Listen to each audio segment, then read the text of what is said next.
kisfiam, gyere vissza. Pedig fizikáznod kéne még. Nem fogok! De jó, de meg se szólaltam, hidd el, tényleg igazán vissza is mehetek, csak...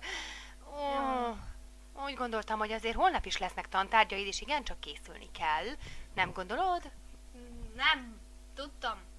Mit tudtál? Hiszen az egész héten rossz jegyeket Tudtam hoztál. minden, jó. Miről beszélsz? A nyelvtanról, az angolról, matekról, fizikáról. Fizikáról, az jól megy neked. Mit csinálsz? Mi az? Mi az? Az ötöseimet és az egyeseimet számolom. Ja. Ugye milyen hülye vagyok? Azt a betyár... Nagyon hülye vagyok. Nem baj. Dehogy nem. Annyira nincs fölálló. Ne legyél mérges magadra, nem szabad így beszélni. Szőke hajam van. Jól van.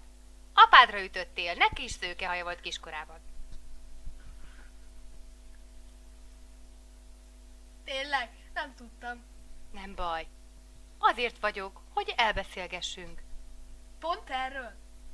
Ez nagyon király. Hallod? Annyira szeretem a matekot.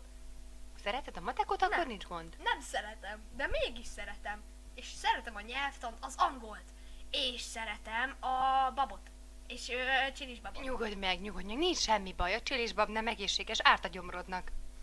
Mi ez? Mi ez? Ginkgóbiloba. Kell egy bab. Igen, bab az észre. Ami nekem nincs, hát... Nekem mim nincs. Agyam!